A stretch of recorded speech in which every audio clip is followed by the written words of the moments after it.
সকলে জানেন গতকাল বিকেল থেকে যে পাহাড়ি বাঙালির যে সংঘাত সেটা সন্ধ্যা 8টা পর্যন্ত কন্টিনিউ করেছিল। এরপরে আমরা বাংলাদেশ সেনাবাহিনী এই পরিস্থিতি কন্ট্রোল করতে সক্ষম হই এবং এর পরবর্তীতে গতকাল রাত থেকে আজকে পর্যন্ত সকাল এখন 11টা পর্যন্ত এখন পর্যন্ত পরিস্থিতি স্বাভাবিক এবং শান্ত রয়েছে। আপনারা দেখতে পাচ্ছেন ইতিমধ্যে টুরিস্টরা আসা যাওয়া করছে, সাধারণ লোকজন তাদের দোকানপাট চালু করেছে, গাড়ি ঘোড়াও চলছে এবং পরিস্থিতি নিয়ন্ত্রণের জন্য আমরা পুলিশ এবং সেনাবাহিনী এবং বিজিবি সার্বক্ষণিকভাবে আমরা এখন টহল আমাদের জারি রেখেছি। আশা করি এই পরিস্থিতি বর্তমানে শান্ত পরিস্থিতি বজায় থাকবে। এই ঘটনার সময় আমরা কিন্তু সেনাবাহিনী, পুলিশ, বিজিবি, আনসার সহ স্থানীয় প্রশাসন এবং বিভিন্ন যারা জনপ্রতিনিধি আছে, গণ্যমান্য ব্যক্তি রয়েছে, তাদেরকে সকলকে সাথে নিয়েই এই সমস্যা কীভাবে সমাধান করা যায় এবং এই সমস্যা যাতে ফার্দার যাতে আরও ডিটারেট না করে সেজন্য আমরা একসঙ্গে কাজ করে যাচ্ছি।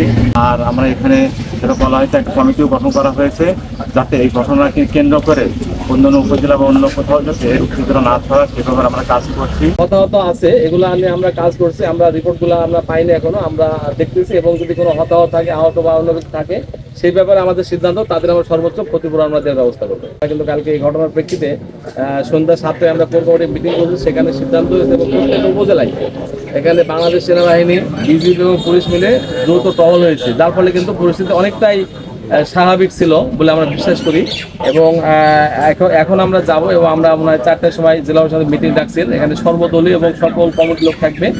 আমাদের একটা উদ্দেশ্য যেন যেটা হয়ে গেছে এখানেই যেন স্টাফ থাকে এবং শান্তি স্থাপন হয়।